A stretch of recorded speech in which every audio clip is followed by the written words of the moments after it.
go. And so, what I want to share with you for the next 15 minutes are 4 tips that I have about planning lab sites as you go, keeping everything that we were just talking about in mind. So, tip number 1 is what I call develop a through line. When I first started talking to you about adult learning, one of the things that I said is people need to have a why. They need to understand the purpose. And we also need to be sort of rallying people around common goals. When I talk about your through line, that's the kind of thing that I'm talking about. What is it that's going to bring our work together today? It's not that I have, this period and this day to bring everybody into a classroom space to work, or it's not that I'm working with this teacher one-on-one in this hour and I'm just going to come in and wing it. No, I want to make sure that I have purpose. So thinking about what that through line is. That through line could be thinking about how are we engaging our kids? And maybe engagement is something that I'm going to be popping out through every part of the workshop. Or our through line might be how do we support kids in terms of being independent in this space? Or maybe my through line is the line of explicit teaching and prompting language that we're using when we're working with our kids. Whatever the line is, have a line that you're really thinking about couching all of the work under. Number 2, when you're thinking about working with teachers in classroom spaces, you want to consider the type of lab site space that you might actually be working with. And this is more about if I'm working with groups of teachers rather than just one-to-one. But the first type the first type of lab site that I could possibly be working with is what we would consider to be a traditional workshop, right? When here we are in this space and I am going to have mini lesson followed by independent time, followed by the end of workshop share time.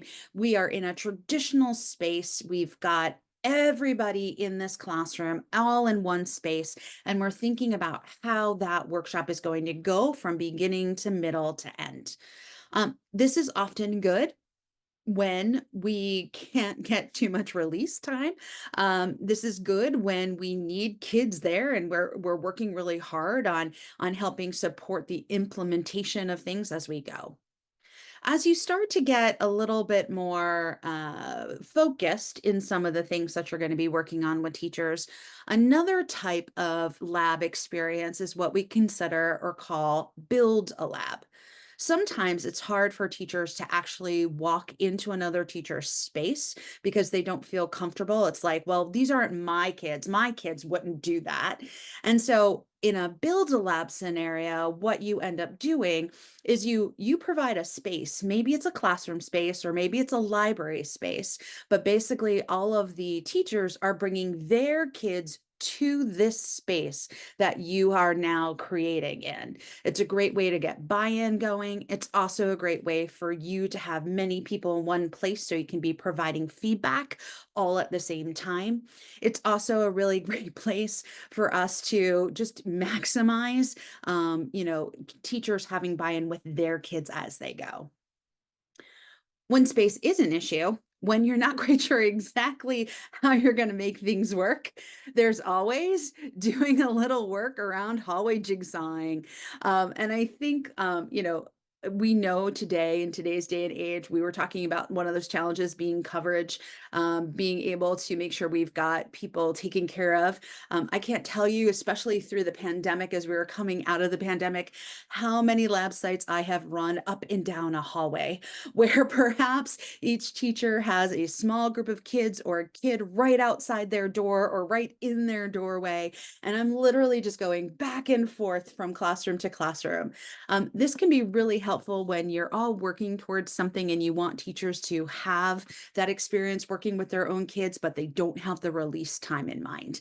So know that there's some flexibility with the kind of workshop work that you're going to be doing with your teachers, or the kind of lab site work that you're going to be doing with your teachers. A third thing you want to think about is you want to determine when you're in your lab site space what the different roles and lenses will be for your teachers. We think about small group work in reading or writing workshop lately, and often you'll hear Lucy talking about the fact that we want to get kids started right away. We want kids to be as active as they possibly can be right from the start.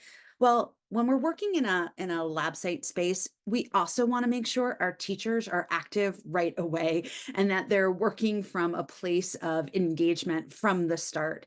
And so, in order to make that successful in my work, I need to determine some of the roles that myself and the teachers will play. And I also need to consider all of the different lenses that they can have in the lab site space as we go. So, for example, if I'm doing a traditional lab site and that lab site is going to go mini lesson, independent reading or writing time, followed by share, I want to be considering what am I, the coach, going to be doing during the mini lesson, during the independent reading and writing time, and during the share, versus what is the teacher going to be doing in the mini lesson, during independent reading and writing time, or during the share. It could be that I look at the mini lesson and I say, well, today we're just starting off. It's a brand new teacher. I'm going to model the mini lesson for you. That's my role. But then I'm going to give the teacher some lenses to watch with. That's their role in this moment. Or perhaps during independent reading and writing time, I've decided together we're going to do some table conferences around the room. So I'm going to give you some different lenses for how those table conferences could go. Or perhaps during independent time, the teacher is going to practice conferring with a student, and I am going to coach the teacher. I'm going to be pausing them. I'm going to be whispering in. I'm going to be thinking about things that can support them as they're trying to figure out what to teach and ask questions about researching what the student is doing as a reader or writer. So, one of the biggest things to offer is to think through really critically what role you will play as coach and what role the teacher will play through every aspect of that particular workshop session. So, what are some of those roles? What are some of those lenses? When we think about roles as far as teacher and coach, I think one model is the coach is acting as the teacher and the teacher is the watcher, right? So watch me as I, there you go. The coach is teaching, the teacher is watching. Another role is to have a co-teaching model where both the coach and the teacher are working together. I will often prep or plan this kind of work with a teacher in advance. Maybe we're in the mini lesson and I'm saying, I'm going to do the connection and the connection and the teach. Why don't you take on the active engagement and the link? We might be jigsawing different parts of the mini lesson as we go. If you're in a space where you have multiple teachers, right, you want to be thinking about how can co-teaching occur with two or more teachers. Oftentimes, I have teachers working with a partner, and I'll say, okay, this partnership, you're going to be responsible for conferring with this student. I'm going to ask one of you to be the teacher and one of you to be the note taker in this example. Or it could be that we're working on small group instruction and I might have one person take the first rally and try and the next person take the second rally and link, or they could decide who's going to be teaching what in that small group. But the idea of there's power and security and safety, trying something out with someone I feel comfortable with, that could be a role that's playing out inside my classroom. And then the last role that we could take is the idea that like the teacher now is going to do the teaching and the coach is just there doing all of the coaching moves like whispering in or supplying them with responses and giving them feedback as they go. Now, when I'm in a classroom, What are some of the different lenses that we might be looking at or working towards? We might be thinking about things like workshop structures. How does a mini lesson go? How does a conference go? How does a small group go? We might be thinking about the lens of pacing, keeping your mini lesson to 7 to 10 minutes, tight read aloud time with 15 minutes, 15 minutes strong. We might be thinking about the lens of engagement. What are we doing and how are we engaging our kids? We might be having teachers think about the lens of language. What is it that I'm saying? Not just what am I doing, but what am I saying? How am I prompting or supporting kids to do the work? Another lens, especially now that you have a lot of new units out and teachers are getting their arms wrapped around these new units, could be, hey, I'm going to teach this. Can you look at the text or the unit of study book and see how I'm bringing that book to life? Can you notice what I'm holding on to? Can you notice what I'm letting go of? Can you notice how I make it mine or how I support your kids as we do this work?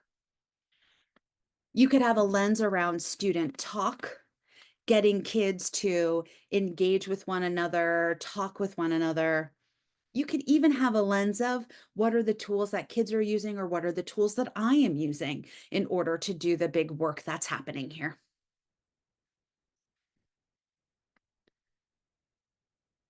I think the last big tip that I can leave you with for today is to make sure that you're providing teachers with opportunities to debrief their learning experiences. And sometimes that's not best happening in the back of the classroom for 5 minutes when kids are there, but really give yourself some time and space. Set up follow up meetings. I once had a principal very early on in my coaching career say to me, always leave with a next step in place. He used to always tell me, Alicia, don't leave them until you know when your next touch base with them is going to be. So I took that to heart and I always am mindful of, okay, we did this work together today.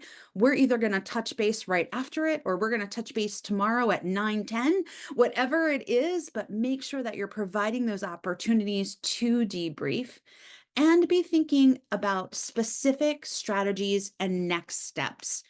When it comes to goal setting, there actually has been a lot of research around goal setting.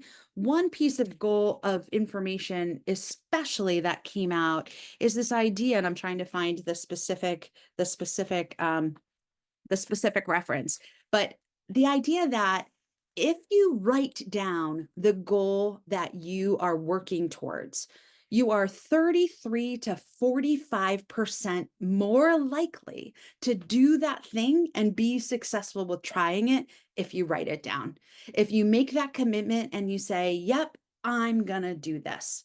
So even if you don't have time in that space right in that moment, for working with your teachers and debriefing, another thing you could think about is giving them a space where they can add or make their commitments public. So here's an example of a Padlet that I used with a school that I worked with for a few years. And basically, every single time that we got together, whether it was December or February or April, because there were big spaces in between our sessions, the teachers would then look at our goal and then they would, as you see on the lower part of the screen, set themselves up with what it is that they want to try in between those visits. They were making commitments. We were thinking about what our goals and objectives were for that day. And then we're asking teachers to try something out with their students between now and the next time that we saw each other. So those commitments are going to be really important as well.